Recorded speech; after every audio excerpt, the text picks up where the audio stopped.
To meeting number 35 of the House of Commons Standing Committee on Procedure and House Affairs. The committee is meeting today to continue our review on the House of Commons virtual hybrid proceedings provision pursuant to the House Order of June 23, 2022. Our first panel consists of representatives of legislators and houses in other jurisdictions, the British House of Commons, the Scottish Parliament, the Welsh Assembly, and the Legislative Assembly of Alberta. The Government House Leader will join us in the second panel. I would like to remind all members as well as witnesses that all comments should go through the chair, and I also understand that everyone who is joining us online has undergone the pre-meeting connectivity audio tests. Before starting with... It's over. My time is over. Before starting with our first panel, I just want to do a quick... I just want to get the draft study budget that was distributed to committee members last week approved. Any concerns with the draft budget that the clerk sent around? Approved. Thank you. Now, we would like to welcome the House of Commons of United Kingdom and Great Britain and Northern Ireland, Matthew Hamlin, Legislative Assembly of Alberta, the Speaker, Nathan Cooper, Scottish Parliament, David McGill, and the Welsh Parliament, Savas Davies. We will start with Speaker Cooper, please. Welcome to PROC. Well, good morning, Chair, and thank you very much for having me this morning. It's a great pleasure and honor to be with you this morning, as well as the rest of the committee and, of course, the other panelists. I hope to briefly describe this morning some of the steps that we took in Alberta to ensure that the Assembly could meet safely, yet the business of Parliament could continue during the pandemic. Throughout the pandemic, the Assembly did not adopt a hybrid or virtual Parliament. Instead, the Assembly actually increased its sitting days during the pandemic as compared to previous years. As well, the Assembly moved for a brief period of time to an opportunity for members to vote remotely, but that was only for recorded divisions. The Assembly had just begun its second sitting on February 25th, 2020. The budget was introduced 2 days later on the 27th, and the legislative committees had undertaken the initial steps or the first week of the main estimates process when the first presumptive case of coronavirus was reported in Alberta. Following a constituency week, session resumed on March 16th, and the night before, a Sunday night I might add, the government announced the immediate closure of schools, and within 2 days a public health emergency, and immediately the Assembly took steps to ensure that the necessary protocols were put into place for the sitting to continue and do so in a safe manner. The immediate priorities of the Legislative Assembly of Alberta involved adapting rules through the passage of a temporary standing order amendments by the way of government motion to allow for the following: a revised budget process, new chamber protocols to accommodate new public health requirements, which included social distancing, which in turn were facilitated by a motion that was adopted to allow members to sit, speak, or vote from any location inside the chamber, flexibility in terms of extending the period of adjournment, and also potentially allowing the sitting to proceed past the prescribed hours, including sitting on Fridays or through the weekend, as well as the introduction of a revised sessional calendar. Consideration of the main estimates was transferred to a committee of supply, which went on to consider the remaining 9 ministries that had yet to be reviewed. The pandemic certainly challenged the legislature to solve a puzzle of how best to conduct its business during a public health crisis. We all know that different jurisdictions took different approaches during this time. I think that many Alberta legislators, especially those on the government side, believed that they had a duty to be in the chamber, to show the public that they were on the job during the emergency, but also were governing. I'm of the opinion that it increased the ability of private members, and in particular, members of the opposition's ability to hold the government to account, and as such, to provide the individuals that they represent the best possible oversight that only in-person sittings can provide. Throughout the pandemic, social distancing and other public safety health measures were considered and were observed in the chamber. Temporary changes to the standing orders and the rules were brought in to allow greater flexibility of the schedule of the Assembly's business. It was interesting to see what happened in Alberta, and unlike other Canadian jurisdictions where the number of sitting days was reduced, in the Legislative Assembly of Alberta, we actually sat more following the declaration of the pandemic than in other jurisdictions. The Assembly, in fact, sat more days than it would have otherwise sat if it stuck to its original calendar. The Legislative Assembly of Alberta was one of the few jurisdictions across Canada that sat regularly during the first wave of the pandemic. And the Assembly sat a total of 41 days in the first 6 months of the fiscal year. Historically, that average for spring sitting would have been closer to 30 days. Thank you, Mr. Speaker. Go ahead.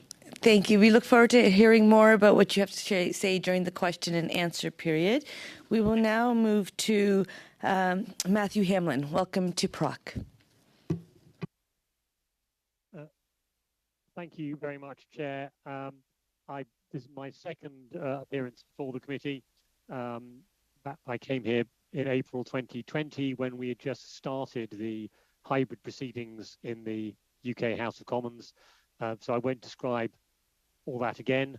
I thought it might be of interest to the committee to know what we've done since then, as I know you're looking at the legacy of the hybrid or COVID-related proceedings.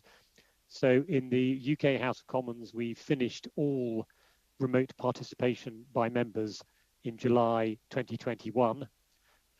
We finished remote participation by members in committee meetings at the same time. The House of Lords has continued with remote proceedings by a small number of members on health or disability grounds, but that is a very small number, that is in the very low double figures. Select committees have continued, as I say, with in-person sittings since then, but we've noticed a significant increase in the numbers of witnesses appearing at panels like this who are appearing remotely.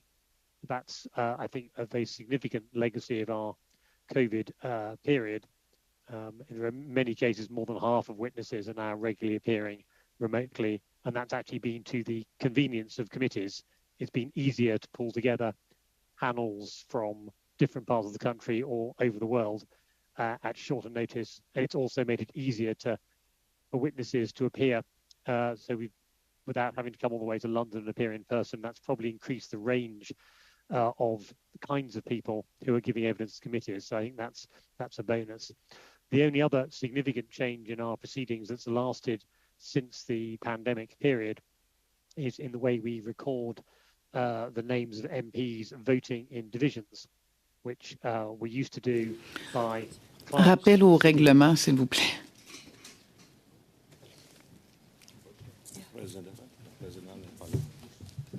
Sorry, I'm stopping there because I was interrupted. Oui, Madame la Présidente, j'ai tellement le souci de la santé de nos interprètes. Et là, présentement, on nous dit que c'est difficile de faire l'interprétation. Donc, moi, je comprends que leur test était passé. Est-ce qu'on peut faire un test? Can we just test the quality of the sound? When I'm speaking, is it okay? There is no interpretation. So it's his quality that's not good on his end.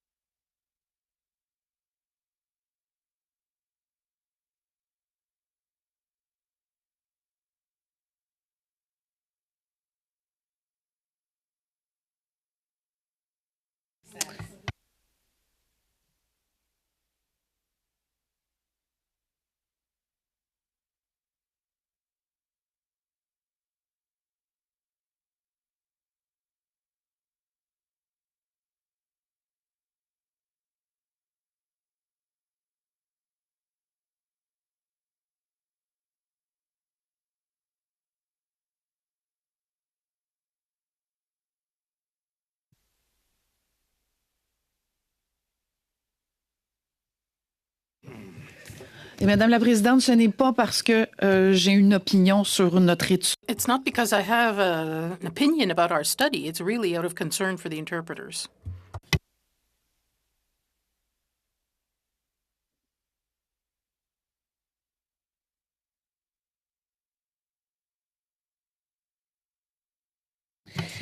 So I'm going to limit our time on this conversation because respectfully, I'm not sure, Mr. Hamlin, if it is the mic being too close or just the quality of your headset, because this is a conversation we're having in Canada. In Canada, we have 2 official languages. So to speak 2 official languages on a regular is a common practice, and that's not something that many other jurisdictions experience. So interpretation is just part of the way we operate. Can you try moving your microphone a little bit further from your mouth? Let me see if that helps. If it doesn't, and are you able to turn your microphone up? I can try both these things. I've never had this problem before, so I'm sorry. I've turned the microphone up as far as it would go. And would you take the microphone and move it between your nose and your top lip, just so you look like a pilot properly? Like that? Yeah, tell me how the weather is. Tell me how your day goes.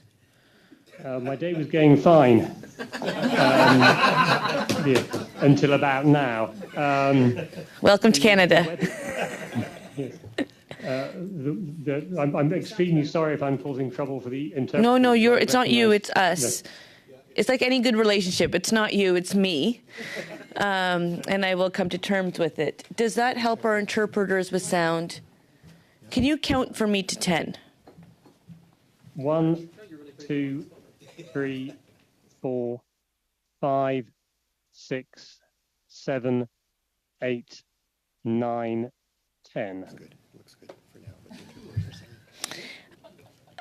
I want us to continue having a good day. So we're going to continue with your comments, and I will give you back your time. Mr. Hamlin, the floor is yours. Thank you very much, Chair. I'd almost finished my introductory comments, which were quite limited. I was just going to mention our changes in the way in which we record MPs' names when we have votes. Our traditional method was for MPs to file through division lobbies and for their names to be recorded by staff members. We stopped doing that during the pandemic for obvious public health reasons. Members instead now record their names on pass readers using their security passes, which capture their names and automatically import them into our division's administration system, which generates the list of names which we then publish after each vote, which has had quite a few technical advantages. That's the main technical legacy as far as chamber proceedings are concerned, which are otherwise completely back to normal. I'll stop there. Thank you very much for those comments and for sharing those insights. And now we'll move on to David McGill. Welcome to PROC.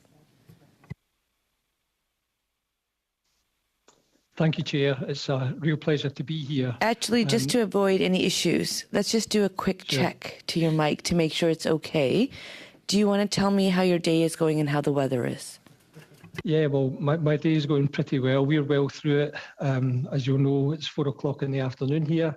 The weather is typically Scottish for this time of year, so very low cloud level, very grey day. But fortunately, it's not raining, which is maybe unusual for us. Excellent. Scottish is now an adverb and a verb and an adjective and all of it. So thank you. Welcome to PROC. Please proceed. Thank you very much, Chair. I wanted to address my remarks today to the future of hybrid proceedings in the Scottish Parliament, and I hope the committee finds this useful. So since I last spoke to the committee in 2020, our Procedures Committee has conducted an inquiry into the future of hybrid proceedings. That inquiry was bookended by 2 chamber debates, one at the outset to inform the remit and one on the publication of its report last month. The main headlines of the report were that the hybrid facility should be retained indefinitely, partly to ensure the resilience of parliamentary business and partly to allow members to participate when they are unable to be physically present in the chamber. The commitment to hybrid should make the Parliament more inclusive and encourage wider diversity in candidates to become members.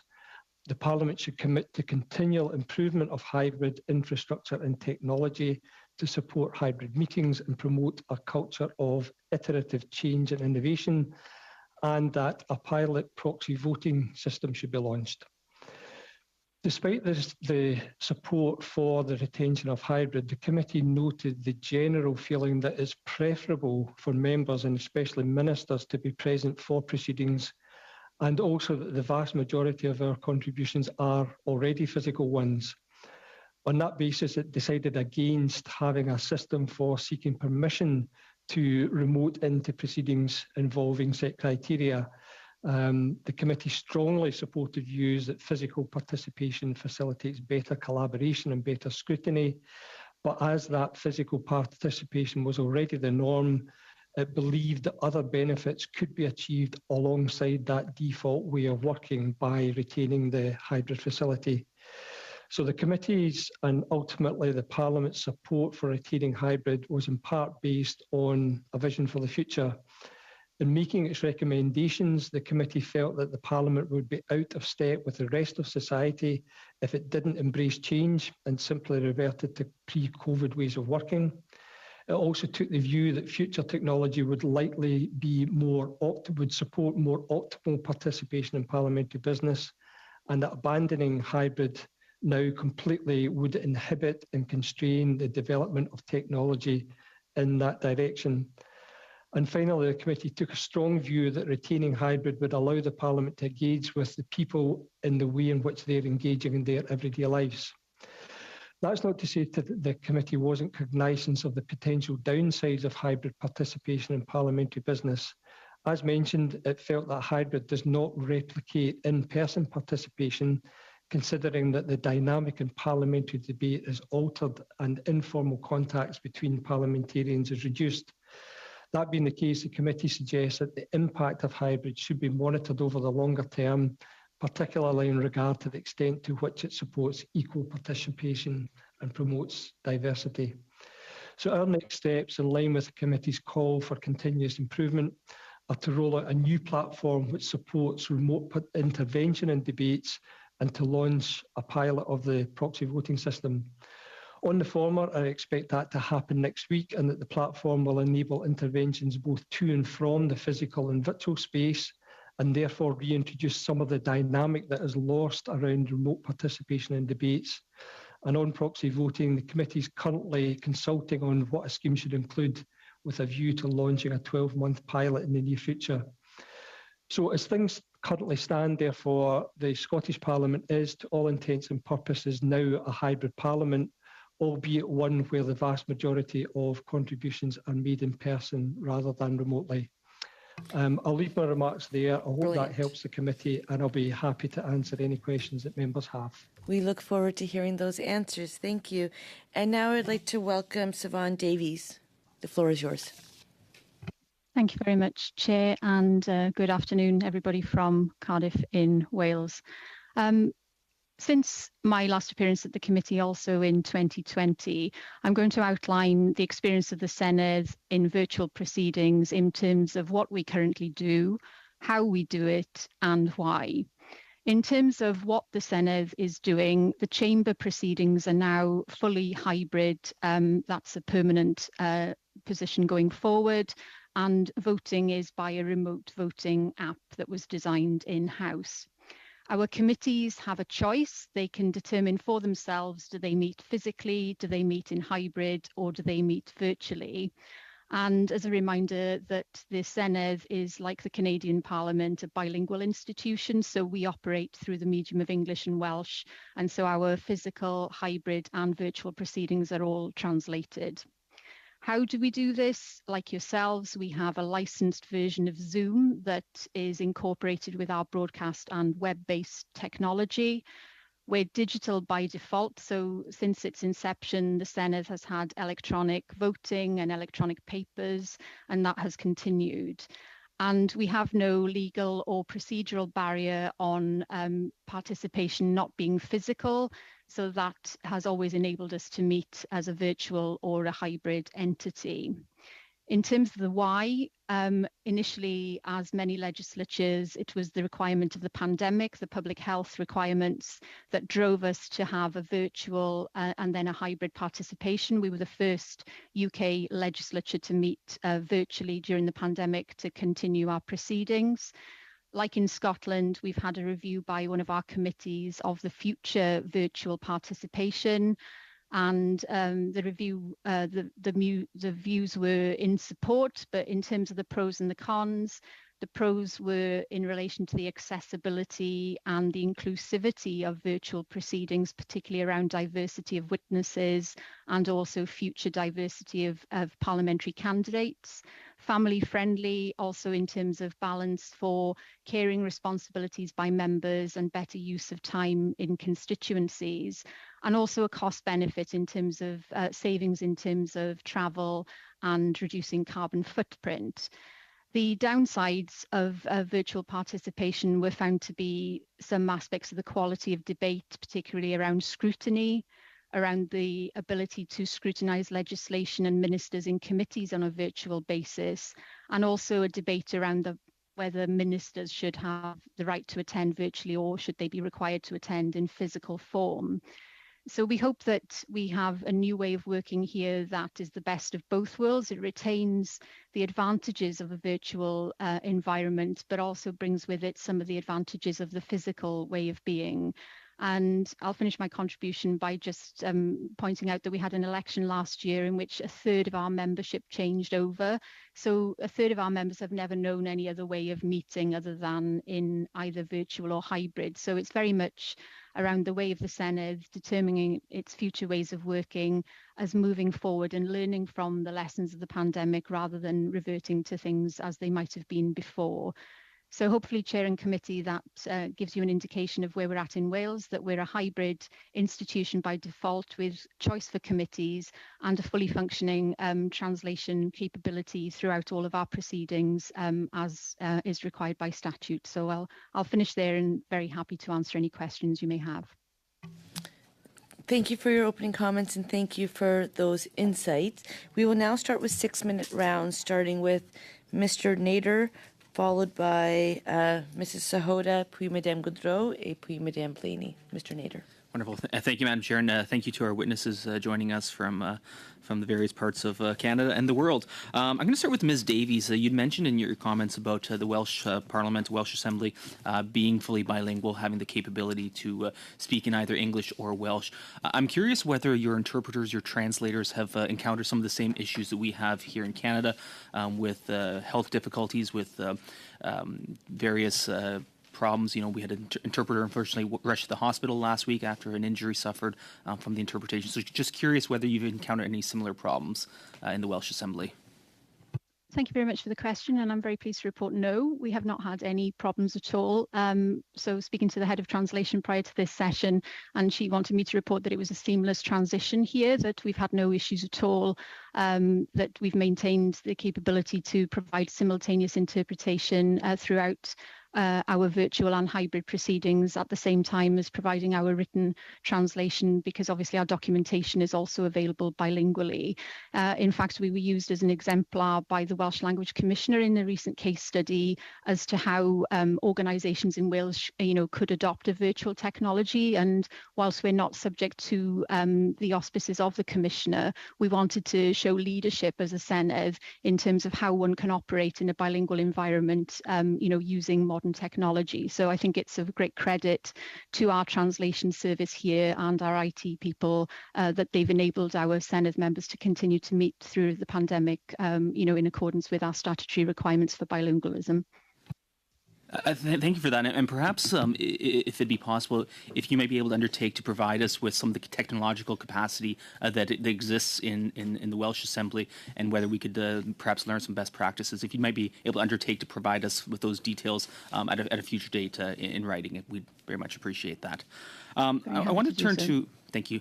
To Mr. Hamlin, my understanding is that even prior to the pandemic, there was a degree of proxy voting which was available for new parents, for those imminently expecting a childbirth, and then recently that was extended, I believe, in the last short little while to include those who were unwell for a longer period of time, or illness, or an injury. Could you briefly walk us through how that process works, how that proxy voting works currently?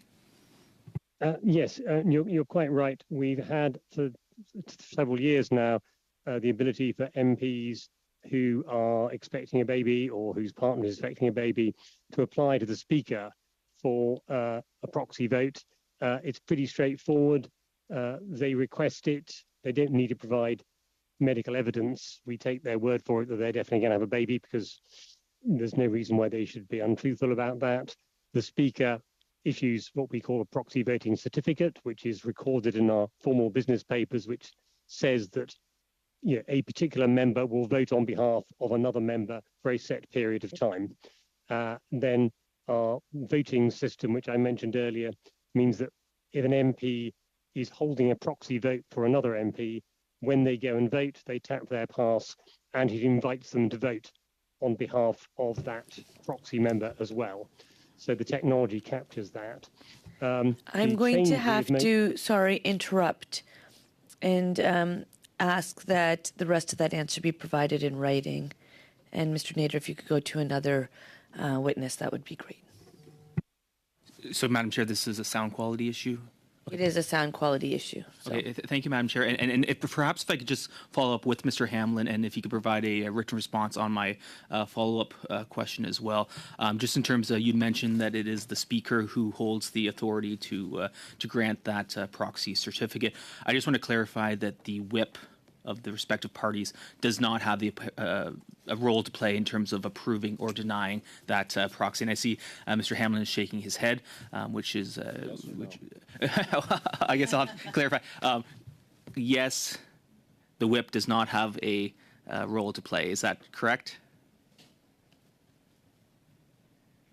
Well, I think I'd better provide the answer in writing, but the whip plays no role in providing the certificate. Thank you. That's wonderful, and I appreciate any follow-up you could have in terms of a written response on that. Mr. McGill, I want to address a couple questions to you as well. I understand that your equivalent of our committee, the Procedure and Public Appointments Committee, did have a recent report, and one of the points in that report is that where remote access should or should not be undertaken, one of the issues in there is that, for example, constituency business, things that happen in our respective constituencies, shouldn't be undertaken on sitting days unless it was urgent or exceptional in nature. I was just wondering if you could expand on the committee's thinking and the Parliament's thinking on that type of thing. What types of issues would be considered appropriate to use remote access versus what would not be appropriate?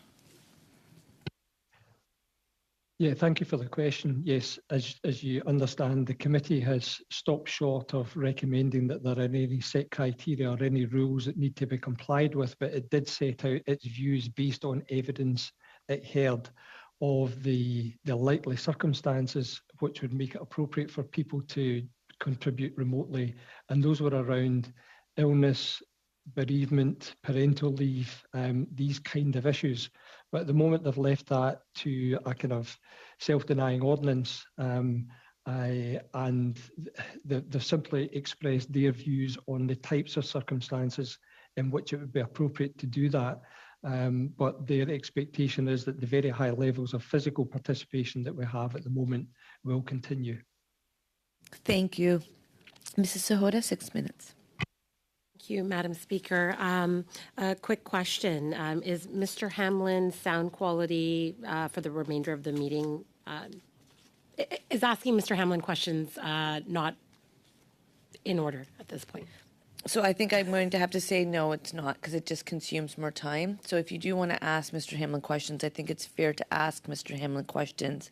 Mr. Hamlin, I regret the inconvenience that this is posing. Your insights are very valuable to this committee, and if suitable, we would appreciate them in writing, the answers, and then we can circulate them around.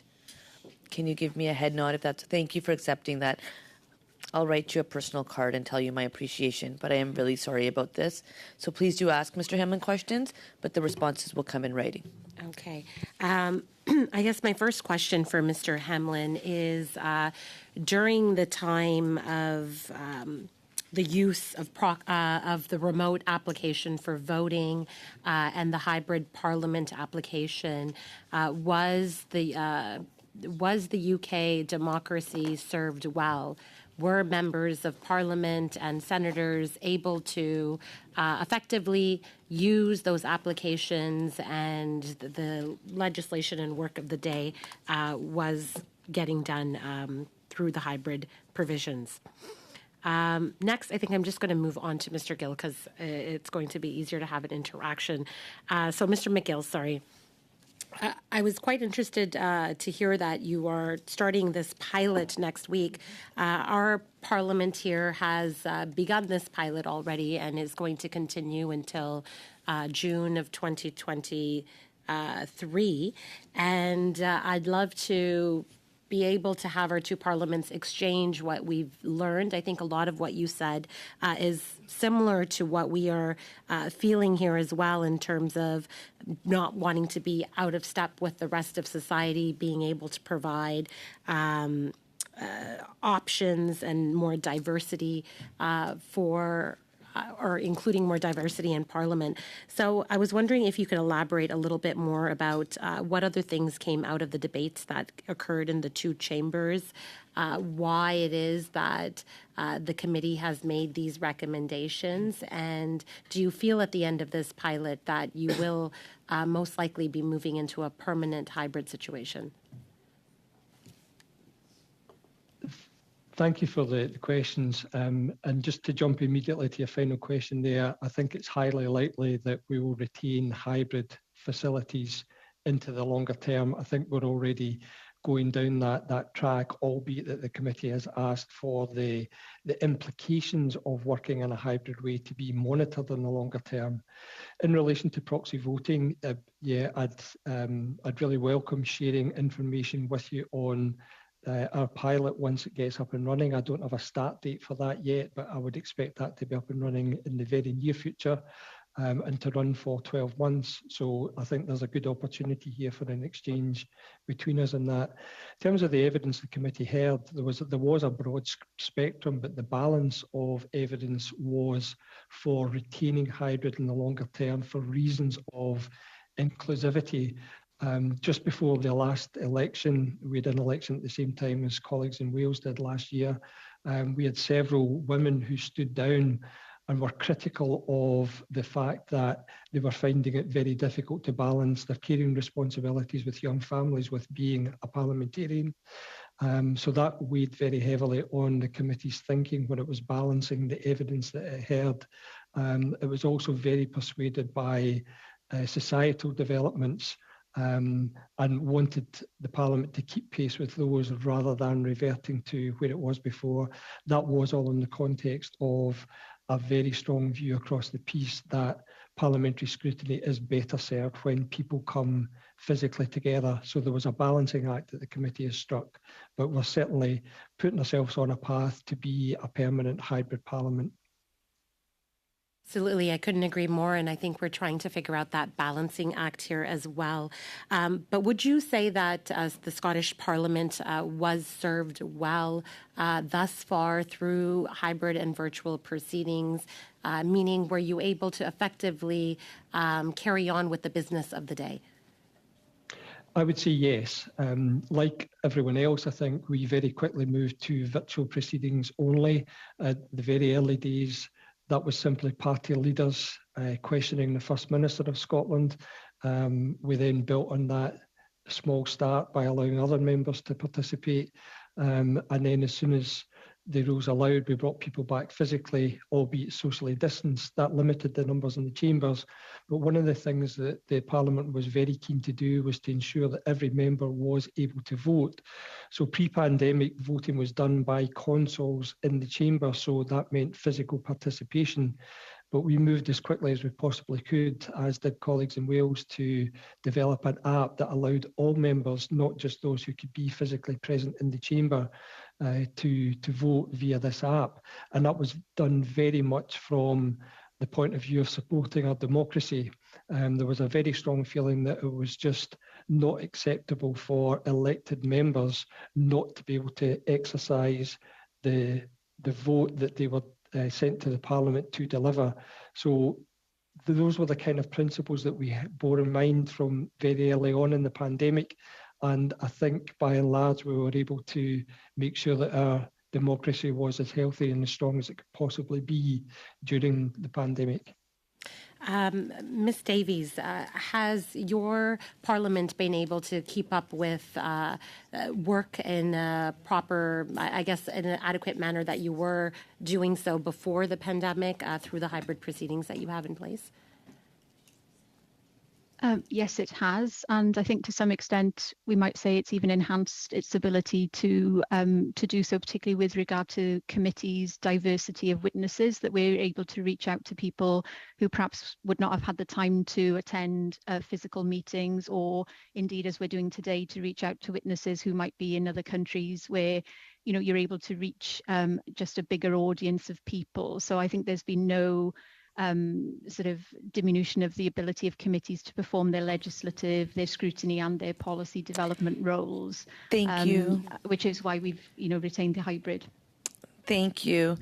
And now we will continue. And I will say to everyone participating that if you do want to expand on answers or provide more information, the committee would welcome that information through the chair. Madame Goudreau. Ms. Goudreau, 6 minutes. Thank you, Madam Chair. I have 6 questions, 6 minutes. But, Mr. Hamlin, I have to ask you the questions live, and I'd like to receive your answers in writing. So, 3 questions for you. Why have a hybrid parliament for good? All the underlying reasons, please.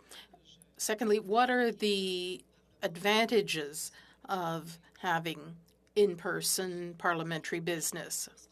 And then, when it comes to democracy, does a Westminster Parliament better preserve the rules when it comes to democracy? So that was my first block of questions, and I thank you in advance.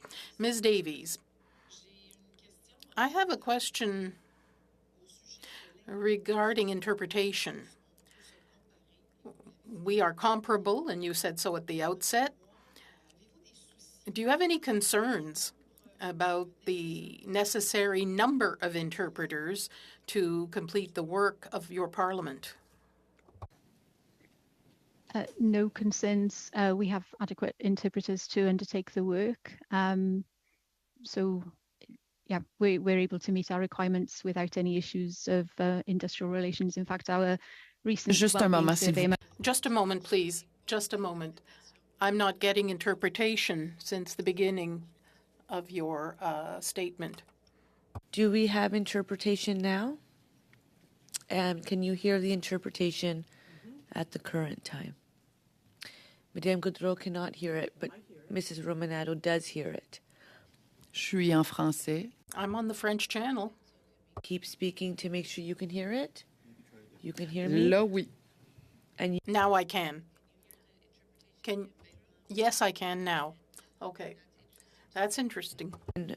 One system was providing interpretation while another wasn't. So, Ms. Davies, if you can start your answer from the top, and we'll continue the clock. For sure. I was answering to say that we've not had any issues in terms of our resource capabilities for interpretation. We've managed to meet our statutory requirements. We have a very happy workforce in our translation service, and I was just pointing out that recently in a wellbeing survey, which we undertake every few months, I think our translation service came out at top in terms of their satisfaction and wellbeing in the workforce. So that goes to show that we have put a great deal of care into ensuring that all the staff in the Senate, are able to do their roles, whether it be in a physical or a virtual or a hybrid environment. So we've managed to meet the needs of the institution and, keep our staff safe during the pandemic, and also now ensure that, they have adequate resources to do their job. But we haven't increased the resources for interpretation as a result of moving to hybrid. Je vous remercie. Thank you. My next question, could this survey be made available to us so that we can isolate certain aspects that our parliament here has to deal with? Here, there's a lack of succession, not enough new interpreters. The number has been increased in order to satisfy quality requirements, so we have a problem with resources. When it comes to connectivity, when it comes to the quality of the bandwidth, do you have any concerns with that, or is everything fine with that in Wales? We haven't had any issues with connectivity. We've had the periodic issue, I think, as you did recently, where internet, drops out altogether and, there's a suspension in proceedings, but that's been very rare. So in relation to how our interpreters function, if we're having physical or hybrid meetings, they are present in the interpretation booths around the chamber and the committees. If we're having virtual proceedings, then translators and interpreters work from home. But we've not had any issues around, people's ability to be able to perform their roles. And we've not had, as far as I'm aware, any health or... Je vous remercie, Madame Davies. Thank you, Ms. Davies. I have barely 2 minutes left, and I have a question for Mr. Gill. In your report, you seem to indicate that parameters have to be developed to justify virtual participation by members. As you said at the outset, be it mourning, illness, some upheaval, whatever.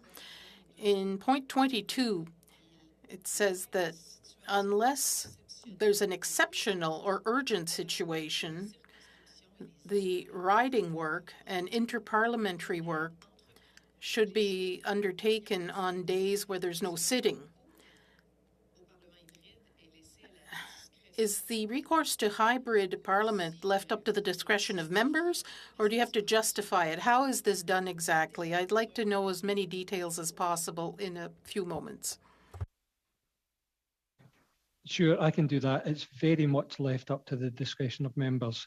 I think the guidance that's there in the committee's report is really to allow people to challenge that if they suspect that a member is beginning to overuse hybrid or to use it for inappropriate reasons. This will all be self-policing, so it's very much an individual discretion about the decision to use the hybrid facility. Therefore, I didn't get the whole interpretation. It's not the government administration nor the whip of a party. It's really up to the discretion of the member who allows himself or herself to use hybrid. Is that correct? That's entirely correct, yes. Parfait. Fine, thank you. So I now have a question for Mr. Cooper, who I met this summer, if you remember me. I want to congratulate your assembly, which not only maintained its presence, but increased the participation. So my question is, are you proud of this, and what are you proudest about? I think I have 30 seconds left. The thing that I'm most proud about is that people, Albertans, I believe, had the best access to our democracy as a result of those sittings. And I think the question that we need to ask ourselves isn't just, is virtual sittings possible, but what is the best opportunity to expose Albertans to our democracy?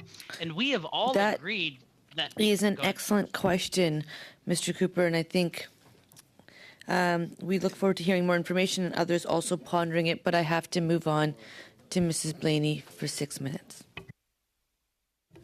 Well, thank you, Madam Chair, and thank you, of course, to all the witnesses for being here today and for your testimony. I'm going to come first to Ms. Davies. First of all, I just want to thank you so much for sending us the information about the translation services. It has been a large concern for us in Canada, and I think us figuring out the best practices is so important to protect the workers. So thank you so much for sending that to us. So my question for you is really around criteria. We are having a lot of testimony during the last few weeks on this study of hybrid parliament and next steps that we should take. And what we're hearing is a general theme of some sort of criteria of who should be able to participate remotely and when. So I'm just wondering if you could talk to us about, is there any systems put in place around having specific criteria? Is there any particular role in the House that oversees that criteria? And if you could just give us some thoughts on that, that would be helpful. In relation to our chamber, there are no criteria. It's a matter for an individual member as to whether to participate in physical or virtual form. And the expectation is that they're treated equitably regardless of whether they're in the chamber physically or coming in electronically. In relation to committees, it's a matter for the individual committee to determine collectively how it wishes to conduct its business. So, for example, if the committee is taking evidence from witnesses who might be in different parts of the country, they may choose to do so virtually. If they're taking, doing a legislative scrutiny, they may choose to come together physically. It's easier to do so in the room together. And in the main, committees want, when they undertake scrutiny of ministers and accounting officers, to do that physically, so that they impose, the criterion of, what is best placed for our business, to get the business done. So committees, I think, individuals will have different views, but as a collective, the chairs are very much of the view that it's for them to determine and not, for the Senedd or anybody else to impose that upon them within the broad framework of guidance issued by our presiding officer, which applies to both committees and to the chamber. So I hope that answers your question. It does. That's very helpful. And I guess my follow-up question is there any method where that information is tracked and put out publicly? So what I mean is, when you look at our records, for example, you can see how I voted on everything that I did. Is there any tracking methodology that's made aware for the public to know if a member is participating remotely or in the House or on site? Currently, no. It would just show that a member had participated, spoken, and voted. With committees, there would be a record to show in what medium the committee was meeting. So they'd be tagged as, in person, virtual, or hybrid.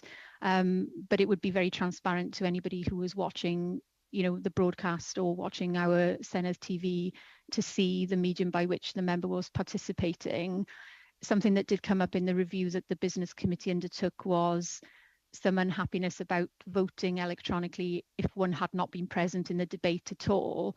But that was something that was then, the counter to that was that can happen anyway with physical participation. So it seemed that some of the arguments being put in favour or against, virtual participation equally applied to physical. So that was something that we worked through in terms of, members just being cognizant of their responsibilities to be present for a debate if they were going to vote in the debate, or to be present for the entirety of a committee session, for example.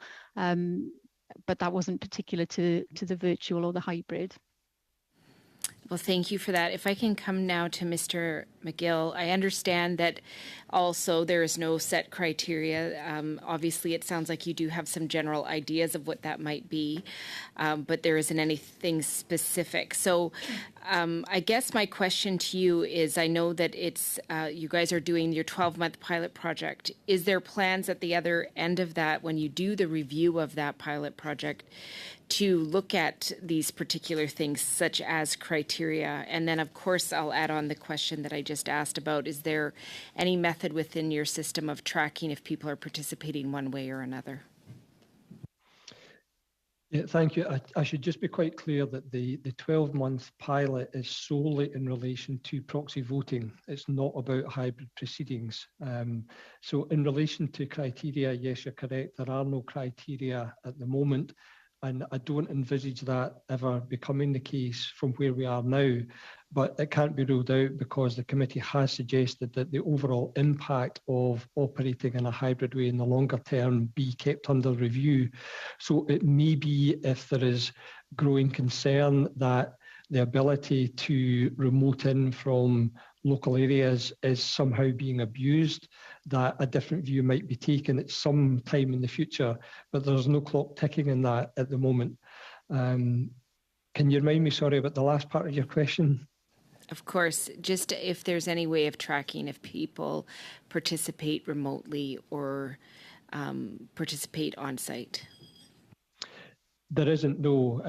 The one exception to that would be in relation to whether the presiding officer chooses to say something in calling a member. Sometimes you'll find a presiding officer calling a member and saying, and the member joins us remotely, so that would be there on the record, but there's no other way of tracking whether a contribution is a remote one or a physical one. Thank you. I really want to appreciate the time that you have all taken. We have 4 witnesses on this panel and 4 who are participating within virtual capacity, which I understand is different than having less witnesses. So it matters where the translation's happening. But this has really demonstrated to us, and Mr. Hamlin, I do want to apologize to you for the inconvenience. I really appreciate that you stayed with us still to hear what members had to say, and we look forward to receiving some comments back to you in writing, but my sincere apologies. To Mrs. Davies. Mrs. Davies, I'm going to be asking the interpreters through the clerk if the sound quality that they're hearing from you is different than others, because you actually do have the hybrid capability, and you're saying there hasn't been many negative instances. So I'm going to ask that question of the interpreters. When they heard Mrs. Davies speaking, was that clearer than she hears from others? I can ask a quick question. And then I also just want to thank the Speaker Cooper as well as Mr. McGill for your time. If you want to send anything in writing, please do. We appreciate it. We'll suspend really quickly, and then we will have the second panel.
Maintenant que le deuxième panel est prêt, je vais reprendre. Now that the second panel is ready, I'll resume the meeting. We'd like to welcome the Honourable Mark Holland, Government House Leader at the House of Commons. Mr. Holland, please proceed. Merci beaucoup. Thank you very much, Madam Chair. I'm appearing as an individual, but I'm prepared to answer questions. But what I have to say is very personal, and that's why I will speak English if that's acceptable. But I'm totally prepared to answer your questions. Do this in two parts, and so I'll wait for the opportunity to say the second part. But I think there's a very important conversation that needs to take place, not just about hybrid, but politics and our business in general. I don't know why I wanted to become in politics. Each of you will have your own individual story. I started for me, I think, when I was 6 in a sandbox. It might have to do with my grandfather. My grandfather told me from a very young age, if you wanted to make a difference, you had to know somebody in politics, and that's how you got things done. And I know he respected politicians a lot. This is my mom's dad. And so I wanted to be somebody who my grandfather respected. You know, maybe as well, it was a very poor relationship that I had with my father. My dad was obsessed with becoming big, huge, whatever that meant. And I struggled to get his attention or feel that he saw me. Maybe it was the fact that, you know, I struggled in a household where there was a lot of abuse. And that the byproduct of that was problems with a sense of worthiness. And the validation that could come from seeking public office, maybe that was part of it. But in the rubble of what I found there was purpose. And I have to say that politics for me was a calling that I took extremely seriously. And I threw myself into it with everything that I had. I listened to my whip when I came federally. I listened to my party. I went to every event that I could go to. I tried to be the best member that I could. And in the process, I failed my family. In the process, I was not the father that I should have been. I did not maintain my personal relationships in a way in which I should.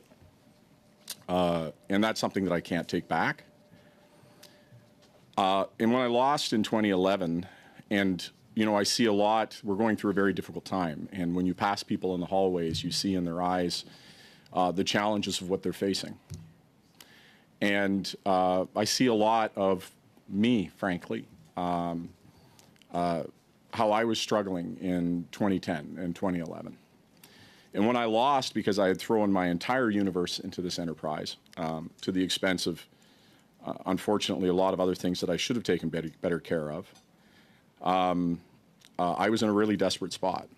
I was told that, you know, I was toxic. The Conservatives hated me. No organization would want to hire me. My marriage failed. As I mentioned, my space with my children was not in a good place. And most particularly, my passion, the thing that I had believed so ardently in, was the purpose of my life, was in ashes at my feet in my career. I'm not proud to say that I made an attempt on my life at that moment in time. And that that was the genesis of me starting to see my life very, very differently and reframing the choices that I have in my life. And that I had to reflect in that moment my own mom through the course of the abuse that she faced and her own attempt on her life and the impact that it had on me as a child. And so why do I say all of that? Because it took a lot in that moment to, I guess, understand the parable of the spoon, to understand how I had to reframe what I did, to understand the mistakes that I made. And I came back to attempt to do things differently. And as whip, over a period of 3 years, to see in staff and in MPs the suffering that they held, the price they paid to try to serve and to fight for the cause that they believed in. Look, I'm sure that Hitler worked very, very hard. I'm sure he woke up every morning and he went to every event. I'm sure that he was in every place that his party told him to be. But at the end of the day, I do not think that our values should stem from that. And I think we have to ask a fundamental question, which is, when an employee shows up, if they have the opportunity to have their needs met, if they have good relationship with their family, that these people are going to be fundamentally more productive, more creative, more resilient, and less corruptible, to be a much better place to serve their community. I'll finish on this because you've been generous with your time, Madam Speaker. In Arnold's last speech, Arnold Chan was one of my best friends, and he gave a speech about us having more compassion for one another and seeing the burden that each of us were trying to carry, that each of us are looking into the darkness of the unknown and attempting on behalf of the communities that we serve and the families that we come from to find answers and to lift people up. If we create a place where people who give more than they take, people who take more responsibility than they give blame, people who, I'm finishing here, if we're going to create that place that people can come to, this place needs to be more human. It needs to be more compassionate. Hybrid isn't an answer, but I submit that it's a start. Thank you, Madam Chair. Thank you, Minister Holland. What a time to be talking about being humane, and then I'm like, sorry, thank you for sharing your words. But I will have to chair this meeting, as I take it very seriously as well, and go to our first round. 6 minutes to Mr. Broussard. Thank you, Madam Chair. Through you to Mr. Holland. Was it your choice to become a member of Parliament? Absolutely. See, it was my choice too, Mr. Holland.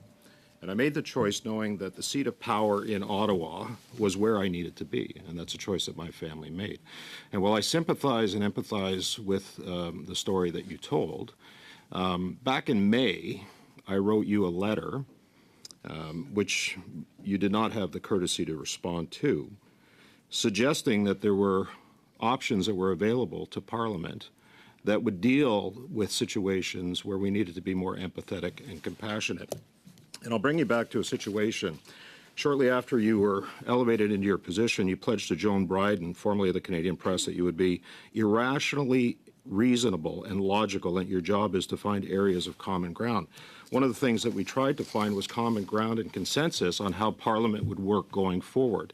And in that letter, I suggested several things to you, to which you did not respond, one of which was the ability for us to use the standing orders to pair, to be able to be empathetic and sympathetic. So I'm just wondering what your comments are on that. Well, thank you, Mr. Broussard, and I thank you for the opportunity to work with you in your time as House Leader. I did make a choice to be here. I tried to give a bit of a color of where that choice came from, and I've tried to comport myself differently over the last 7 years. And what I seek to do is to encourage others to firmly shape those boundaries in their own world, in their own lives. And you're right, I do, as a guiding principle, try to be irrationally reasonable. And so I'll talk for a second about pairing, and I'll talk about my friend Arnold Chan. Before he gave his last speech, it was incredibly painful to see Arnold in the state that he was in. And I do believe, actually, that he would have come to Ottawa despite the fact that he was in the stage that he was in. But one of the things that I know about Arnold, and anybody would know about him, that is, as he was spending his last days on this earth, his duty to the job that he loved and the people that he served meant that he wanted to be able to do that. And so he dragged himself in. And I don't know if people remember seeing him in the lobby, huddled in a ball, trying to sip water to find the strength to drag himself into the chamber. He didn't want to give his duty to somebody else. He didn't want somebody else to represent him in his last days, sir. He wanted to represent himself in the last days that he had on this earth, and he did But so with dignity. under the standing orders at the time, Mr. Holland, the pairing option was available to him. Had we agreed to and had consensus at that time, because you talk about consensus and the importance of consensus, and yet there was no consensus that was made to extend the hybrid session of Parliament for another year. You did an end around on the official opposition. You did an end around on the Bloc Québécois, and you negotiated a deal with the NDP to ram the hybrid Parliament. So you'll have through Parliament. So you'll have to excuse me on actually believing that there was consensus in this regard. You rammed it through Parliament. So my question to you is, when did you make the deal with the NDP to have a hybrid session and have that voted on in June? When was that deal made? Thank you, Mr. Broussard. In March of 2020, when the pandemic descended upon all of us, we had a meeting that was in the Board of Internal Economy. I understand you were not at that time the House Leader. When we asked how we were going to continue conducting the business of the nation, notwithstanding the fact that we were facing a global... June of 2022. I'm talking about this sir, year. I'm attempting to answer your question. I'm just going to pause here, and if we can just pause the time. We all know, like to have the meeting run through the chair. You have all asked that you be able to speak amongst colleagues and so forth. We've just had a conversation about interpreters and them being able to do their work. So when we ask a question, we should provide some opportunity for the answer. This is not a courtroom. This is a committee having a very important conversation. So I'm going to say either let's start going through the chair or let's be able to take our turns and have the dialogue we need to have. Thank you, Can we Madam start Chair. the clock Through again? you. No, it will Through go you. just for finishing of the answer to Minister Holland. Thank you, Madam Chair. And I want to say to Gerard Deltel, to Peter Julian, and to Alain Terrien, who were the House leaders at that time, that we were in a remarkable short period of time able to come to a consensus on a hybrid model. And that what I had said is that during a pandemic, we needed to be able to have a hybrid model so that we can do our business. And that at the conclusion of that there needed to be a study by PROC on the use and utility or lack thereof of those hybrid provisions. And that is what this committee is about today. That is the decision that this committee will make. And I look forward to its continued deliberations. Through you, Madam Chair, the decision to extend the hybrid setting, several times you referenced about the potential of a new variant, and as your reason and rationale for extending that and having some certainty in September. What did you base that on? What scientific evidence or health-related evidence did you base that on, given the circumstances that we're in today, where we're not seeing an increase in variant, yet here we are in a hybrid parliament? So, Madam Chair, if you will recall, as we head into the session of last year, last September, a year ago, I had indicated that there was the possibility of variance and that Parliament needed to remain flexible in the wake of that possibility. And very unfortunately, we got hit by Omicron. And Omicron did shut down Parliament again and forced us once again, not only in this Parliament, but across the country, to return to be in a state of lockdown in our homes. In fact, our last Christmas, and I certainly hope it's not the case this Christmas, most of us spent it having to celebrate outside, meaning relatives outside. That was the state of the world at that point in time. I sincerely hope that we don't face that again. I think we're using these provisions responsibly now. I am not clairvoyant. I can't tell you whether or not there will or won't be another variant. It's my sincere hope there will not be. But these provisions are important to maintain flexibility in the event of another public health crisis. Thank you. Mr. Fillmore.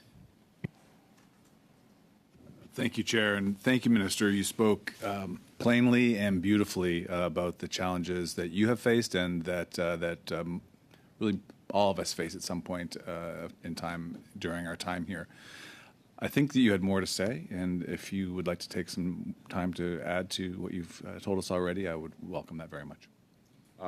Thank you, through you, Madam Chair, to Mr. Fillmore. I think the only thing that I'll add, because I tried to get my comments in at the beginning, and I thank the indulgence of the Chair for that, is this notion of pairing. Perhaps I could address that directly. I don't know how I'm going to meet the end of my life. I don't know when I'm going to meet the end of my life, just as an example. And let's take the most extreme example. This committee heard testimony from Donna Cadman.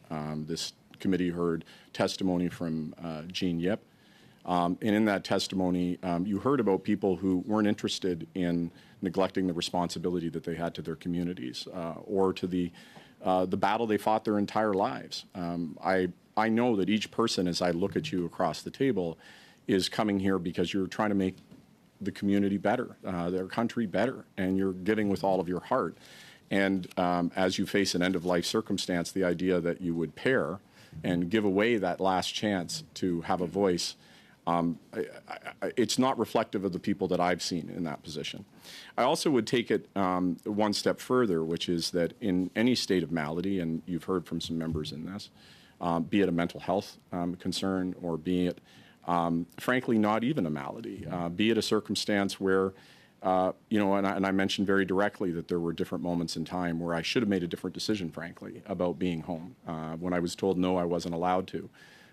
So being able to be home in critical moments in your family's life, being able to be there when it really counts for them, and be able to still maintain and do your duty that you were elected to do, and to be given a little bit of flexibility. I think that what you've seen as this pandemic has eased, and I very much hope that this is that we're facing the end of circumstances like what we saw over the previous 2 years. But I think the learning was that we can afford a little more empathy and compassion for each other's circumstance, that we can afford a little bit more time. I think that we've been able to demonstrate over the last couple of months in the House the appropriate and effective use of these provisions without undermining accountability. And I think in the process that we've been more human, and hopefully will attract other people here, because I think one of the things that we have to think of, regardless of what you think of me or any parliamentarian, we have to care about the future of this place, and we have to care about who walks in these doors. And we need to attract the brightest and the best. And those people need to be able to take a look at their families and say, I'm going to be able to be there in really critical moments. When times are really tough, you're going to be able to count on me to be able to be there. And so in this period over the last couple of months, we've attempted to take very seriously that balance both of giving that respect and that respect and room to members, but also to adhere to the responsibility that we have as a government to remain accountable and present, and for members to be able to fully and completely participate in our processes. You talked about the importance of happiness of the people who work here, about being fulfilled, about them being able to fulfill their family obligations, and all of those things would make them stronger members, less corruptible members, etc. Can you just make the connection between that and what the hybrid session offered for members? Absolutely. Thank you, through you, Madam Chair and Mr. Fillmore. Every poor decision I've made in life came from a place of depletion. It came from a place of not having met my needs and not being full as a person. And that's where I've made some of the dumbest mistakes in my life, frankly. And I do not think that we want the people that are serving this nation and making decisions for this country to be in a state of depletion. I think that somebody who is well supported by a strong family and friends, somebody who has a good work-life balance, they walk in with a different energy. There's somebody who is ready to make sacrifices and lift and do hard things. And I would submit that we are facing the most difficult challenges that the planet has faced, certainly since the Second World War, and that we need people who are in a position to serve and are ready to serve, and that those people need to be in a position where their lives and their needs are attended to, such that they can do the hard work of serving their communities. Thanks very much. Well, okay, let me say this. Sometimes doing the right thing is the hardest thing. And your role in the context of all the parties' role in navigating the pandemic and the creation of the hybrid reality that we continue to enjoy in a new form was a very hard thing to do. And I just want to say that you did it extremely well, and I thank you. And I'll leave it there, Chair. Thank you. Thank you, Mr. Fillmore. Madame Gaudreau, 6 minutes. Ms. Gaudreau, 6 minutes. Thank you, Madam Chair. At the outset, I'd like to salute this testimony. I salute the openness and frankness that we've heard, Madam Chair. I also want to point out that I heard that great wish to be reasonable, to set aside partisan pressure more, because that's a fact that everyone's impacted by the choice that a government will have to make after June. And I dare say, I hope that all the testimony that we heard will be properly heard by all parliamentarians, particularly the officers of each party, because I know the analysts will do an extraordinary job, but I do hope that it will be taken into account. Why am I saying that? Because, Madam Chair, I have no doubt of the wish to do things properly, saying we'll do things differently. But in real life, my fellow citizens are saying, you're spending time in committee, there'll be a report, but everything will be decided in advance. It will be organized in advance. And I'd like to be able to demonstrate to them that we are able to react as we did. That is, oh, there's something serious going on here, we have to react to that. I was the first to participate with my colleague Gabrielle Sainte-Marie at the Finance Committee, and we demonstrated that we were able to turn on a dime. So I hope, because this is one of my first times at the Procedure Committee, I hope we won't shelve this. I hope we won't vote according to what was already decided ahead of time. We have a lot of material here to find a winning solution. Because, Madam Chair, me too. I must say, last year I used that. I accompanied my daughter, who was a prisoner, who needed specific care. I was with her for a whole week. Yes, I should have been in Parliament. Yes, the app was a necessary method. But you know what my daughter told me? Mother, you can work and be with me. I'm suffering right now, but I don't feel you're here with me, really. If there hadn't been hybrid, 1 week out of 26 at Parliament, if I couldn't have been next to my daughter, my child, I was there, and today I'm thankful for that. However, I don't want to live with regret, and I'm saying within those 26 weeks, I think that we are able to find a solution in respectable and appropriate ways, because in the final analysis, it's my hope that we will be conscious of the availability of our resources. And that'll be my question. If we have 3 prerogatives, Madam Chair, could we get an agreement today to say, do we have enough interpreters? Is the quality of our tools sufficient to avoid accidents and incidents? And in the final analysis, do members have necessary connectivity? If we don't have those 3 things, hybrid is not possible. Can I have that hope? Because the Bloc Québécois is not seeking power. I have 1 minute left, but can I even think that this could happen, that we could have a win-win situation or solution? I'd like to hear you on that. Thank you very much for your question and your passion. It's so obvious. I want to say at the outset, yes, it's absolutely essential that we find a solution about interpretation. It's essential for every meeting here in Parliament. We have to have everything available in both official languages. And at Internal Economy, I think a great deal of progress has been made, especially with Mr. Terrien, who's a gentleman who's so easy to work with. He's so reasonable, and he's seeking solutions all the time with very little partisanship and I appreciate that a great deal. Secondly, when it comes to connectivity or technical issues like that, it's important to remember that in every meeting, there are virtual witnesses. There are people who come to us virtually. So if the hybrid system was not available, the problem would continue regarding interpretation, virtual interpretation, but in a general sense as well. So I have to find a solution to this, and I'm here with you to try to find a solution. You're quite right. There's no doubt about it.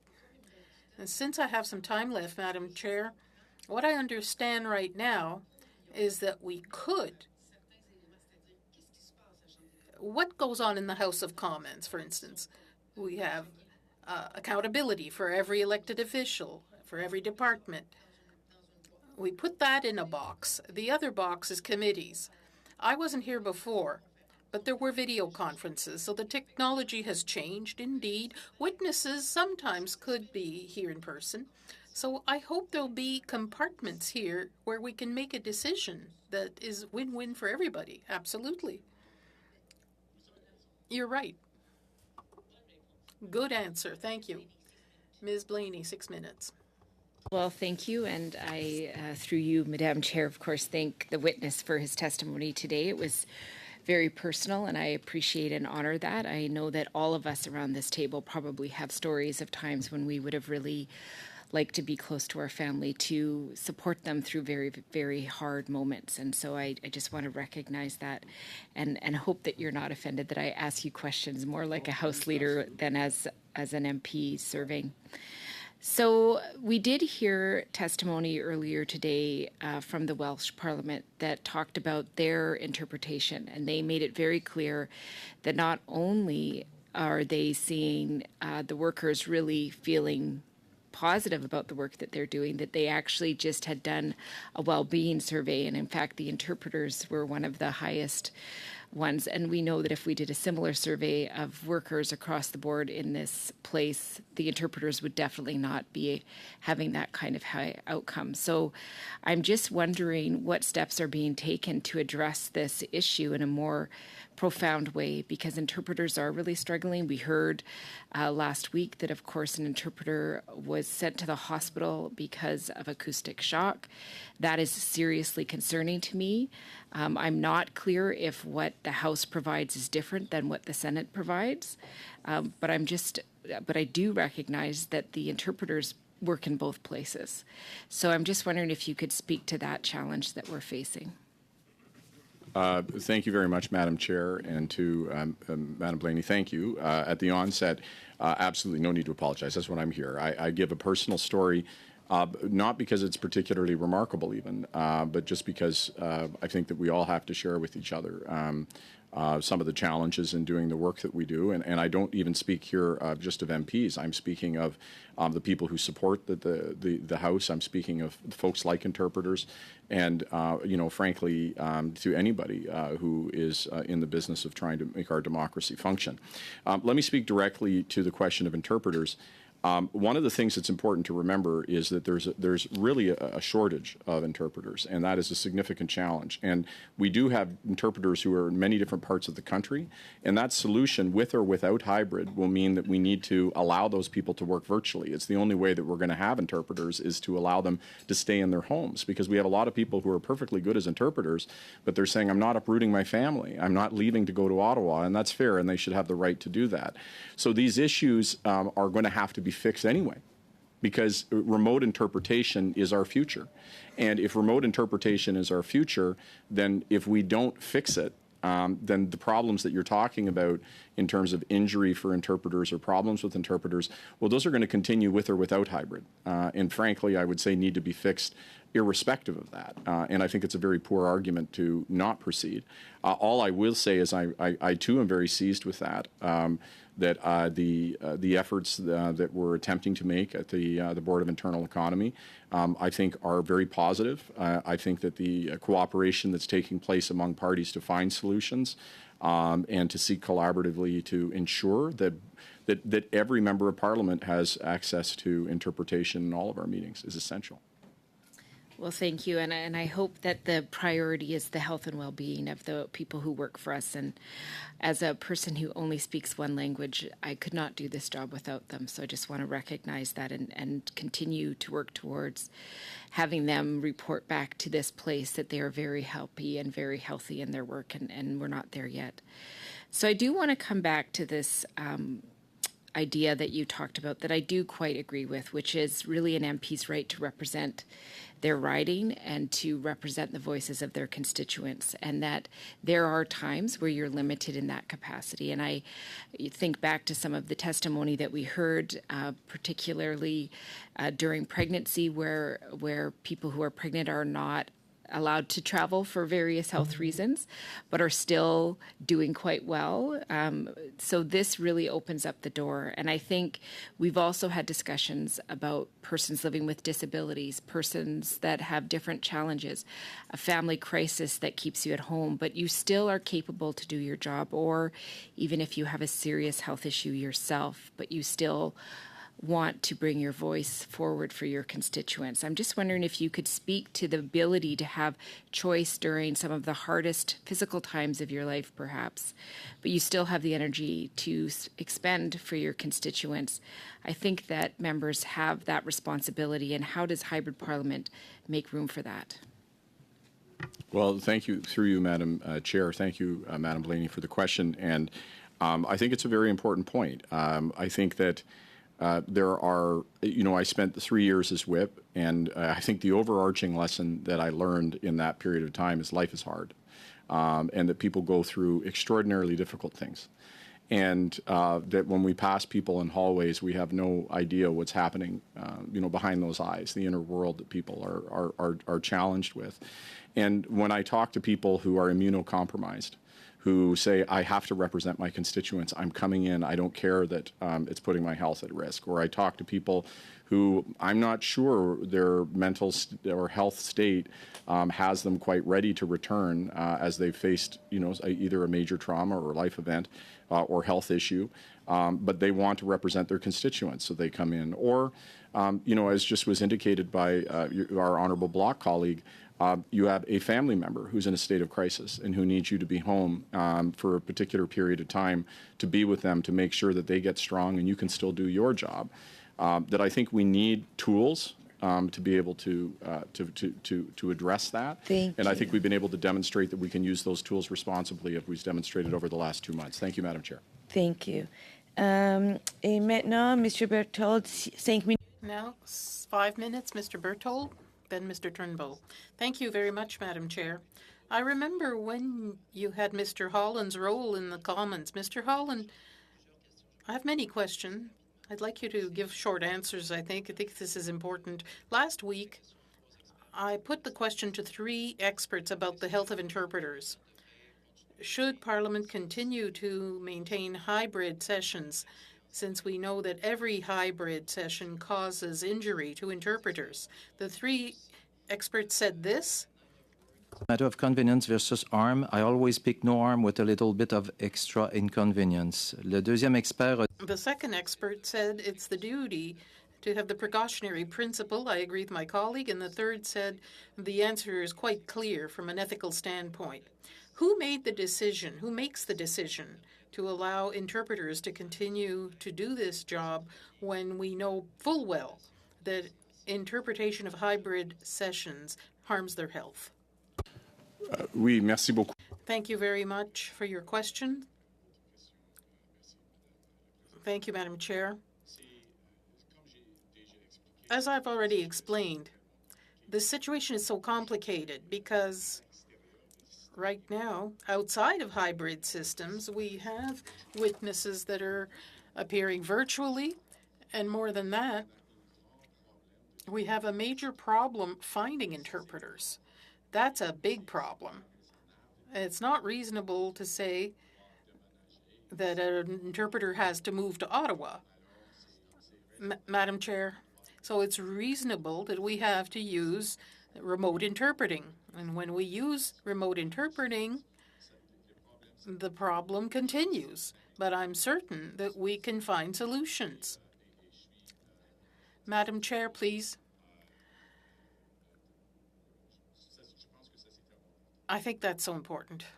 Madam Chair, we know, and experts have come to say that every day interpreters are injured.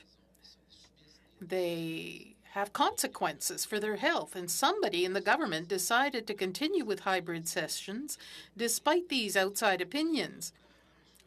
Mr. Holland, we had broadcast links before the pandemic. People had to testify in places where there was compressed sound, which was good for interpretation. So you're comparing apples and oranges here. Who in government made the decision, despite the fact that we know that interpreters are being injured every day, that we use the hybrid system? We're going to continue anyway. Yes, but it's rather bizarre, really, because we have a worldwide pandemic situation. At the beginning of the pandemic, we had a meeting with every party, with the Conservative Party, the Chief Whip, your leader as well. We made a choice at that point to create a hybrid system. That was the unanimous choice. But it wasn't a government choice. It wasn't the choice of one party. But every party agreed during the pandemic with our administration. We created such an effective system to allow us to continue our very important work. The reason why the committee is meeting here today is to make a decision on whether to continue or not. Madam Chair, there's a responsibility as an employer here. It's not the responsibility of every member of parliament to see to the health and safety of employees. It's up to the employer. As a representative of the government, it's your responsibility. In closing, Madam Chair, I have one more question. Something that's been disturbing me since the beginning is that we hear a lot that the hybrid system helps members do their jobs. Members are already privileged in their jobs. We don't have to ask for EI when we are sick. We don't have to ask for maternity leave. There's even better conditions for women to take maternity leave. If we're sick, we can stay home. We are not worried about our paycheck at the end of the week, Madam Chair. When we have a health problem, we don't have to ask permission other than our whip to say we're going to stay home. So hearing that we want to give more privileges to people who already have access to privileges that no other worker in this country has, I'm kind of surprised, Madam Chair. That was a comment. I think we can leave it at that. Thank you very much for your comments. We'll now continue with Mr. Turnbull. Well, I just want to say thank you, Minister, for your remarks today. I would say, as someone who's known you since I got into politics and being your neighbor, I can honestly say that you make this place more humane. And I think you've done so today with your testimony, which I found to be exceedingly genuine, raw, truthful, emotional, and deeply personal. And I would categorize that in my world as courageous and authentic. And I think that cuts through some of the things that we deal with in this place. It really stands up to the test of time. It will ring true for all of us. And I think it's non-political, right? I think what you shared today was deeply emotional and personal, and I thank you for that. I think at the root of what I heard you say was that this place can be more compassionate and empathetic. And it has a lot to do with balancing our energy and taking care of ourselves and that idea of self-care, which I think has risen to be an important conversation coming out of COVID-19 and the pandemic, but I think is certainly something that members of Parliament probably shy away from due to their sense of privilege, their sense of duty, and the desire to make a difference and serve. So I think they shy away from acknowledging that we do have to take care of ourselves. I wondered if you could talk a little bit more about what that really looks like for you. through you, Madam Chair, to Mr. Turnbull, thank you for your question and your kind comments. I was the Executive Director of the Heart and Stroke Foundation of Ontario, and so when I'm speaking about trying to create better workplaces, healthier workplaces, I mean all workplaces. I think every workplace should look at how they can ensure that their employees have what they need to succeed. And I've attempted to make the argument that by treating your employees well and giving them good lives, that they are going to be more productive, that they are going to achieve more, and that they are going to get better results. And I can tell you that I spent 3 terms doing it one way. And I've spent, now I'm in my 3rd term doing it a different way. And I believe I'm doing a good job. I believe that I'm an effective parliamentarian. I believe I'm an effective minister. But I'm able to create those boundaries in my life to ensure that I have the resilience and energy to be effective. And so, you know, I think I would say back to the question that was asked before about our obligation to our interpreters, we have an obligation to all of our employees, to every single person who works here. To make sure that we create a workplace that allows them to thrive. We're asking people in opposition and government and those that support the House to come here and to transform the country, to soak up all of the anxieties of the country and give them solutions. We're asking them to rise and to give their best, and we're asking the best in the country to come and join us here. And if we're not good enough as a government, for better people to come and replace us. And for that to happen, we have to create the kind of environment where it's a race to the top and to the best. And with all due respect, you know, I want to stop hearing around this place after people spend the entire week away from their families about how you did 14 or 15 events on the weekend. You know, I want to stop hearing about how on the constituency week you traveled every end of the country. Because I think that, you know, I represent roughly 130,000 people. And I was elected for the first time in 1997, federally in 2004. And when I go to town halls and I talk to my constituents, they want to know what I delivered, what I got done to make their lives better. They're not interested about, you know, whether or not I went to 17 or 18 events or whether or not, you know, I was or wasn't able to make it home for an important family obligation, or whether or not when I was going through a difficult health issue, whether or not I had to work virtually at a particular time. They want me to deliver. And what I think they understand, and the relationship I believe I have with my constituents, is that we have mutual trust. Remember in this place that we are all supposed to see each other as honorable members, and that we use the tools that are given to us honorably. And I think that we need to show a little trust in one another. And we need to show a little compassion and faith in one another, that we will use those tools judiciously. Folks, we don't have a problem here of people not working hard enough. I'm sorry. Like, if anybody who goes to their staff and tells them, get me more hours, work harder, you're not doing a good enough job, go to hell. The people here in opposition, in government, in House administration, every single one of you, you know what you give. You know what you do. You don't need anybody to tell you that you're not doing enough. What I find we need to do here is to remind people of their personal obligations and to take care of themselves so they don't wind up in the kind of circumstance that I was in a decade ago. Thank you.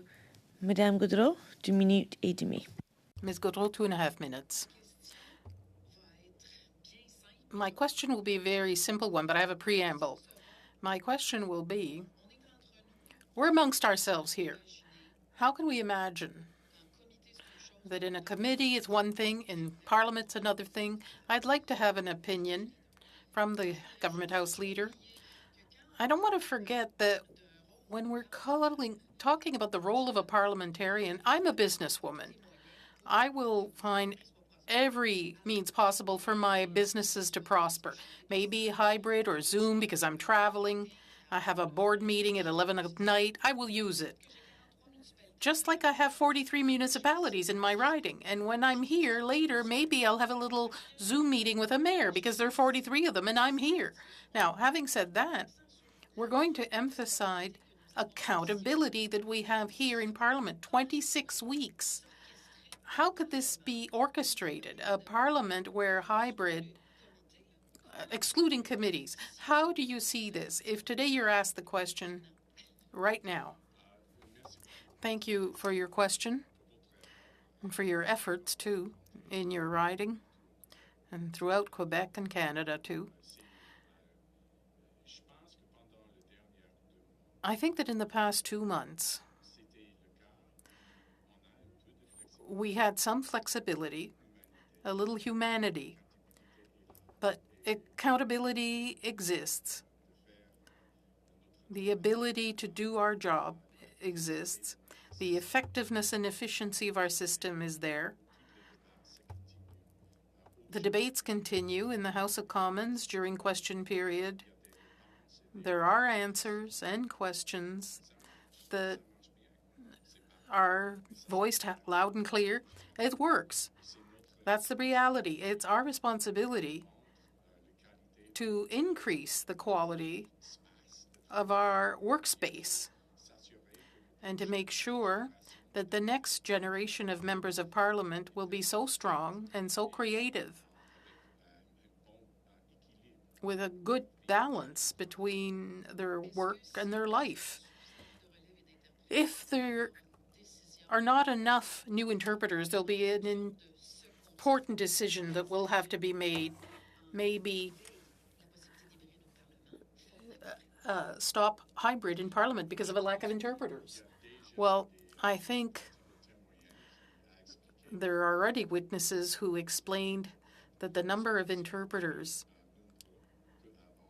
is higher than it used to, more than 30, I think. They have an opportunity to increase the numbers by having remote interpreters. And we have to establish acceptable high quality for the House of Commons and for you, Ms. Blaney.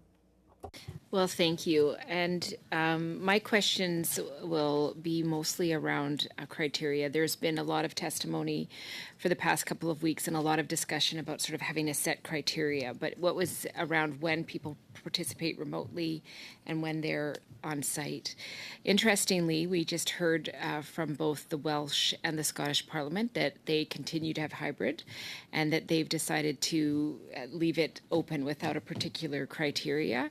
There's definitely a sense, especially from the Scottish Parliament, that there was some sort of general discussion about what that would look like. And I know that they are talking about having some sort of way, doesn't sound like they're clear about it yet, but oversight of checking in to see if the system is still working and if accountability measures continue to be there in a meaningful way. So I'm just wondering if you have any thoughts on criteria and how that would be implemented in this case. Thank you, through you, Madam Chair, to Madam Blaney for that question and comment. I do think that, throughout the course of the pandemic, we did a really great job of checking in with each other and seeing what was working and what wasn't. And I would say that for the first year that there was full unanimity in that. In the immediate period before Omicron, there was the Conservatives started to saying that it wasn't needed. And didn't believe that it was necessary. And then, of course, Omicron hit, and it was necessary. And we had a situation where it was actually essential that we were at distance again. I think that we do regularly have to review our practices towards the goal of creating the most healthy, productive, and effective workplace that we can possibly achieve. So a regular review of our procedures and what is and isn't working, I think, is wholly and entirely appropriate. And then the last question that I have for this time is really around connectivity. We know that it continues to be a challenge for some of our rural and remote communities. I know I come from a riding. If I drive 20 minutes out of town, there is no connectivity at all and no phone. So that is definitely a challenge. So I'm just wondering if you could speak to that challenge specifically for this country. We have a vast country of over enormous geography, and I think it's one of the massive challenges of trying to govern collectively. And we're in a minority government, so let's face it, we all have some responsibility for the governance of this nation. We are taking very important steps to ensure that broadband is available in every inch of this country. That's not only an issue that's important for Parliament; it's an issue that's important for all Canadians. And we have a minister who could speak better than I could to that, but I think we're on the precipice of being able to ensure that reality. Thank you. Now we will go 4 minutes to Mr. Broussard. Thank you, Madam Chair. From my perspective, through you to Mr. Holland, I've actually seen what I would consider to be a decline in democracy. We've seen a diminishment in transparency and accountability, and I think there are many Canadians that agree with it, notwithstanding your position today. But I know, Mr. Holland, that you were a dogged opponent of the Harper government in opposition. What would have been your reaction if Peter Van Loan, Vic Taves, or even Stockwell Day had been responding on a computer screen? So let me address you with two questions there. Thank you, Madam Chair, through you to Mr. Broussard. With respect to the decline in democracy, I think we're all seized with the decline in the quality of discourse, the incredibly aggressive and partisan nature and way we question each other and interact with one another, that for most people watching, it doesn't appear that we're really acting like human beings, that we seem to be more interested in our partisan interest rather than the fact that we're people who are attempting to do our best. But with respect to the specific question, I can tell you that if I really wish, and it's one of the reasons, like I really struggled with the testimony today, because I think in 2010 and 2011, if somebody had come across the aisle and had a conversation with me about the way in which I was throwing my entire life and every inch of myself into my career, I would have welcomed that conversation. I would have welcomed a conversation about mental health. I would have welcomed a conversation about alternative ways to work. I think that if that had happened, then I don't think I would have gone to the place that I went, and I would have very much welcomed that conversation. I'm going to ask you a very pointed question through the chair. I've been watching the testimony that's been going on at this committee, and it very much feels like a box-ticking exercise, which has been my experience as opposition House Leader when I was the opposition House Leader, and I know my whip can attest to that at the time. This really feels like that situation. It feels like the decision has already been made as to which direction that we're going. Through you, Madam Chair, to Mr. Holland, has an agreement been reached with the NDP to continue with a hybrid parliament going forward? Have you reached an agreement with them? What I can say is that I'm here and from the beginning said that it would be a decision of PROC and that it will be a majority decision of the House and the parties to make that decision. But let me say something. Yeah, I'll take that as a yes. If I could, Madam Speaker, because it's an important point.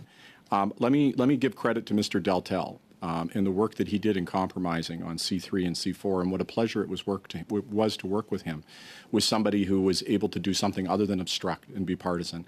Let me say that I'm hopeful that with Mr. Scheer right now, Madam no, Speaker. I'm just saying, Mr. Broussard, that it's a cheap shot because we were trying to work together, but that's okay. I have another question. I did not see that as, I think the point was being made, and I can understand people take things differently. Can we let him finish the question so I can give you your time?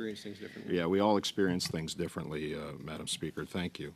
I do have another question, and my last one is there are existing tools within the standing orders that we can utilize to help make this place function better. We talked about, and you talked about, consensus building. Are you adverse, or would you consider proposals made by all parties, all standing parties in this House of Commons, to deal with the issue of utilizing some of those existing standing orders in order to facilitate a better functioning Parliament? Always. Perfect. Thank you. Thank you. And Mrs. Romano, 4 minutes. Thank you very much, Madam Chair, and I'd like to thank the Minister for being with us today and for sharing your story, and I really appreciate your honesty. One thing we've been hearing a lot about is it's one extreme or the other. What we're talking about is hybrid parliament, and hybrid parliament is a blend of ways to participate. We are currently under hybrid provisions that go until June of 2023, and yet here we all are. Every single member of this committee is physically in the room. So the option on how we participate is already available to us. And so the question that we keep hearing is that if we were to adopt a hybrid model, all hell would break loose and everyone would be at home from their sofa. Could you elaborate a little bit on what you're seeing in terms of the physical participation, despite the fact that we have a hybrid model in place right now. If you could elaborate quickly on that, and then I have a follow-up question. Thank you. Well, it's a bit bizarre to me because, of course, we have over the last 2 months enjoyed a hybrid model in eased pandemic situation. Of course, we're not totally out of the pandemic, but we're in an eased situation, and we've seen how these provisions can work, and I think how accountability continue. But I think there's 2 points that are really missed. One is that MPs want to be here. When you talk to MPs, all of them want to be here. The challenge often was WHIP is telling people to stay away because I think they're not in a position because of their health or circumstances in their life where they shouldn't come. The second point is I'm very confused by the Conservatives being so hot on this point, because if it was true that people using hybrid were going to do such a terrible job representing their constituents, would it not make it easier for them to defeat those people? And isn't that their objective? So if they thought that these provisions would be so poorly utilized and that people would do such a terrible job representing their community, wouldn't they be the biggest advocate of us making the quote-unquote dumb mistake of using this so that we could be easy people to beat, replace us, and then get rid of the system? So I don't fully understand that position. What I will say, if I could, just to finish on the point that I was in earlier, because I understand that Mr. Broussard took offense to what I was saying, I was just simply trying to illustrate that wherever possible, that we've had really good opportunities to work together. And there were really proud moments in Parliament. And for me, C3 and C4 were really proud moments where we came together as all parties to find solutions and to set aside our differences. And that as a House leader, whether in this matter or in any matter, I recognize we're in a minority government and good ideas should come forward. And where those ideas are good and supported by other parties, of course, I would support them. Thank you very much, Minister. So again, using hybrid is an option. It's not an obligation. And I just want to highlight that because we keep hearing about an all or nothing. Ms. Blaney brought up a really good point a couple of meetings ago in terms of whether or not, under which conditions MPs should be allowed to participate in virtually. Would you not feel that if we had put out prescribed conditions, would that not actually go against their right to privacy? So for instance, if it said that only under a case of illness, well, then everyone would know if I was participating virtually that there's something wrong, Sherry's ill, or for whatever reason. Whereas I would be more comfortable if I had a problem to go to my whip and say, look, I need to be working virtually today because of X, Y, and Z. So would you feel that it would not actually be hindering people in terms of their right to privacy? And yes, I understand that if we were to use hybrid virtual all the time, it'll be up to the electorate to decide whether or not they felt that they were represented well come the next election. Would you agree with that? I get a sense from that buzzer I have a limited time to answer the question, but I would say through you, Madam Chair, yes, that I, as whip, was aware intimately of many personal details that frankly had no business being out in the world and should have been able to be kept private and would be made very challenged under that sort of model. And I do think that we have to recognize that in our conduct and in the way that we set our rules, I would remind members that we believe that all members are honorable and will act honorably, and in my experience, they do. Thank you for those words. And thank you so much, Minister, for taking the time today to appear and be part of the study. We wish you a really good rest of the day. And I would ask that members, we're going to actually just suspend real quick and have a quick in-camera conversation just about some committee business. Thank you.